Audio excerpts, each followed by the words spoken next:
Qui étaient les Amazones du Dahomey? Let's go.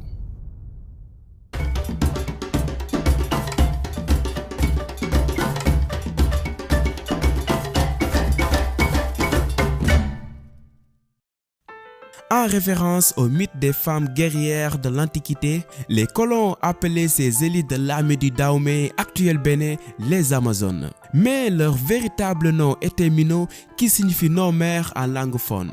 Au début, les Mino apparaissaient seulement dans l'entourage du garde du corps du roi vers le XVIIe siècle. Elles assuraient sa protection personnelle et gardaient le palais royal. C'est au XVIIIe siècle que ce régiment combattant féminin ont intégré l'armée professionnelle et commencé à se battre dans d'autres royaumes.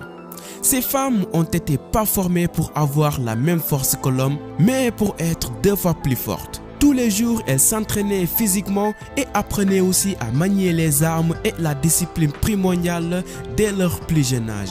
Tous les 3 ans, les sujets du roi devaient présenter leurs filles devant un conseil désignant qui serait admise dans la maison du roi. Et après leur formation, elles deviennent soldats ou officiers selon le rang social de leur famille. La hiérarchie comprenait des officiers, des sous-officiers et de simples soldats.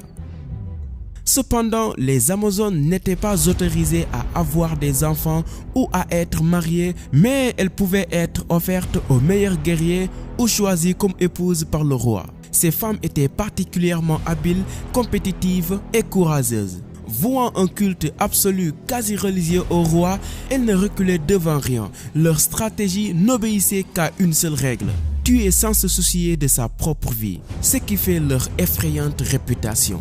Leur effectif s'élevait entre 4000 et 6000 femmes, soit le tiers de l'armée du royaume. Leur bataillon était divisé en 5 catégories de combattantes, à savoir les Agbaraya qui étaient armés de tromblons, les Galamento avec des Winchester. Elles portaient une cartouchière à compartiment et leur poudre était soigneusement conservée dans des feuilles de bananier.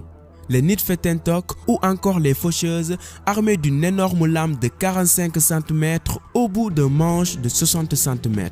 Les archères avec leurs flèches empoisonnées et enfin les Igbeto ou aussi les chasseresses qui étaient des élites sélectionnées pour leur force physique et leur stature. Elles étaient très respectées, mais leur participation au combat était rare. Elles se battaient seulement quand le roi lui-même ainsi que la nation étaient en danger. En 1892, la France, cherchant à agrandir sa domination en Afrique équatoriale française et à atteindre les possessions britanniques, attaquait le royaume sous prétexte de vouloir arrêter le cannibalisme, le sacrifice humain ou la polygamie pratiquée par la population. Mais les soldats français ont été surpris d'être confrontés à une armée féroce composée que de femmes.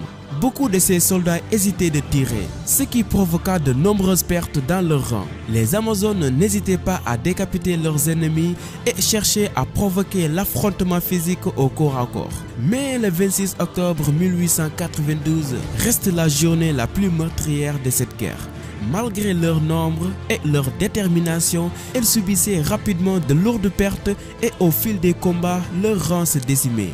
Mieux armés, disposant d'armes plus sophistiquées comme des mitrailleurs ainsi que d'une cavalerie et une infanterie de marine et renforcés par la légion étrangère, les Français infligent du côté du Dahomey des pertes importantes et parviennent progressivement à imposer leur domination.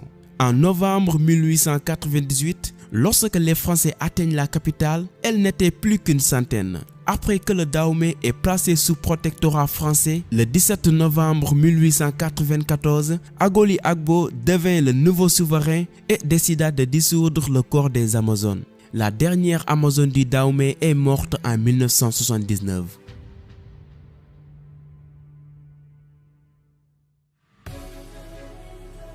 Cependant, l'histoire de ces incroyables femmes africaines est loin d'être oubliée.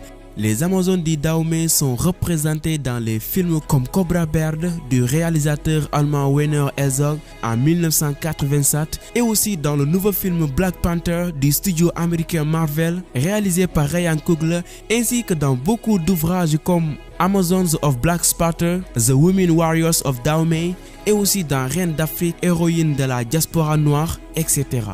Tout cela témoigne l'histoire de ces femmes qui restera un symbole héroïque pour toutes les Africaines à travers le monde. C'est ici que le premier numéro de Qui était s'achève. Si vous voulez connaître l'histoire d'une personne, n'hésitez pas de mettre son nom dans les commentaires et plus que le commentaire est aimé, plus qu'il a de chances d'être choisi pour le prochain numéro. Et comme d'habitude, laissez un pouce bleu et partagez la vidéo, c'est la récompense. Allez, je vous donne rendez-vous samedi pour une vidéo de top très hardcore qui parle de... Non, je m'arrête là. Ciao.